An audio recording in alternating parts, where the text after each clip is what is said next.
গর্ভের শিশুর নড়াচড়া কখন থেকে বুঝতে পারবেন, কিভাবে বুঝবেন? মাস অনুযায়ী গর্ভের বাচ্চার নড়াচড়ার পরিমাণ কেমন হবে? গর্ভের শিশুর নড়াচড়া কমে গেলে বা বেড়ে গেলে করণীয় কী? বাচ্চার নড়াচড়ার কী ধরনের তারতম্যে ডাক্তারের কাছে যাবেন? আসসালামু আলাইকুম, সবাইকে আন্তরিক শুভেচ্ছা ও অভিনন্দন জানাচ্ছি সুপার মম মোনালিসায়। আমি মোনালিসা। আশা করছি আপনারা সবাই ভালো আছেন, আমিও ভালো আছি। গর্ভবতী অবস্থায় পেটের ভেতরে শিশুর নড়াচড়া টের পাওয়া একটি স্বাভাবিক ঘটনা। গর্ভের শিশুর নড়াচড়া থেকে শিশুর সুস্থতা সম্পর্কে গুরুত্বপূর্ণ ধারণা পাওয়া যায়। তবে এই নড়াচড়া এক একজনের ক্ষেত্রে এক এক রকম হয়ে থাকে, তাই মোটা দাগে নড়াচড়ার পরিমাণ ও ধরন স্বাভাবিক নাকি অস্বাভাবিক সেটা বলে দেওয়া কঠিন। গর্ভের শিশুর নড়াচড়ার ধরনে কিছু বিশেষ পরিবর্তন আসলে সেটি বিপদের লক্ষণ হতে পারে। তাই মা ও গর্ভের শিশুর স্বাস্থ্য ঝুঁকি কমিয়ে আনতে এই বিষয়ে সতর্ক থাকা জরুরি। গর্ভের শিশু নড়াচড়া করছে কিনা কিভাবে বুঝবেন?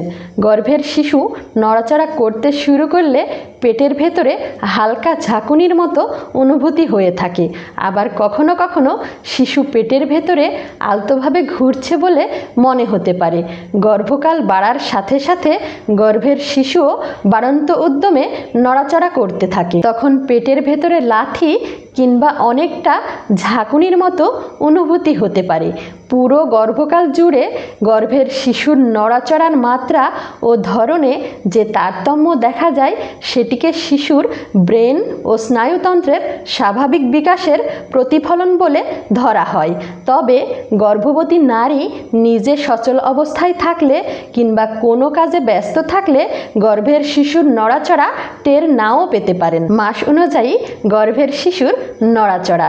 গর্ভধারণ থেকে 4 মাস পর্যন্ত সাধারণত গর্ভবতী নারীরা শিশুর নড়াচড়া অনুভব করতে পারেন না।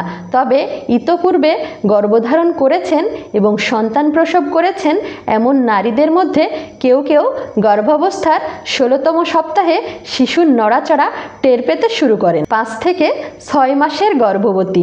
সাধারণত গর্ভধারণের 4 মাসের পরে অর্থাৎ 16 সপ্তাহ থেকে 24তম সপ্তাহের মধ্যে গর্ভবতী নারীরা প্রথমবারের মতো শিশুর নড়াচড়া টের পেতে শুরু করেন।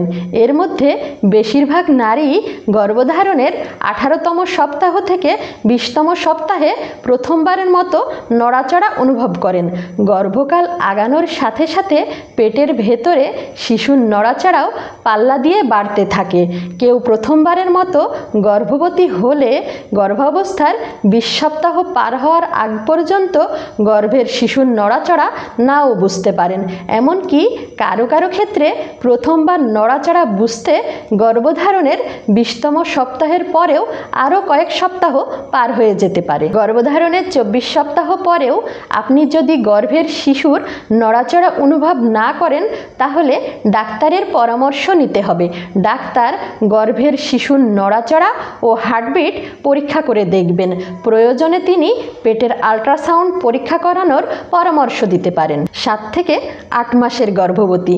গর্ভাবস্থার 7ম থেকে 8ম মাসে অর্থাৎ 24তম সপ্তাহ থেকে 32তম সপ্তাহে সময়ের সাথে সাথে গর্ভের শিশুর নড়াচড়াও বাড়তে থাকে। তাছাড়া দিন রাতের পরিবর্তনের সাথে সাথে গর্ভের শিশুর নড়াচড়ার ধরনেও ভিন্নতা আসে। গর্ভধারণের 20তম সপ্তাহ থেকে এই দিন রাতের পরিবর্তন লক্ষ্য করা যেতে পারে। গর্ভের শিশুকে সাধারণত বিকেলে ও সন্ধ্যায় সবচেয়ে বেশি নড়াচড়া করতে দেখা যায়। আবার গর্ভের শিশু যখন ঘুমিয়ে থাকে তখন শিশুর নড়াচড়া টের পাওয়া যায় না। এই সময়টুকুকে স্লিপ সাইকেল বা ঘুমচক্র বলা হয়। দিনে ও রাতে নিয়মিত বিরতিতে এই ঘুমচক্র চলতে থাকে। এক একটি চক্র সাধারণত 20 থেকে 40 মিনিট স্থায়ী হয়।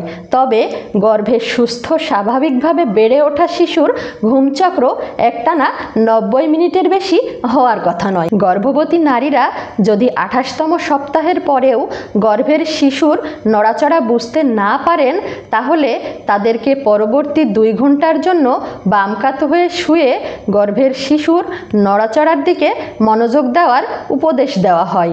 এই সময়ের মধ্যে যদি কমপক্ষে 10 বার শিশুর নড়াচড়া সুস্পষ্টভাবে বোঝা না যায়, তাহলে তাকে নিকটস্থ হাসপাতালে নিয়ে যেতে হবে। 9 থেকে 10 মাসের গর্ভবতী, গর্ভকাল বাড়ার সাথে সাথে পেটের ভেতরে শিশুর নড়াচড়াও বাড়তে থাকে। গর্ভের 32তম সপ্তাহে এই নড়াচড়া সর্বোচ্চ মাত্রায় পৌঁছে। এরপর থেকে প্রসবের আগ পর্যন্ত গর্ভের ভেতরে শিশুর নড়াচড়া স্থিতিশীল অবস্থায় থাকে। তবে সময়ের সাথে সাথে নড়াচড়ার মাত্রা স্থিতিশীল থাকলেও নড়াচড়ার ধরনে পরিবর্তন আসে।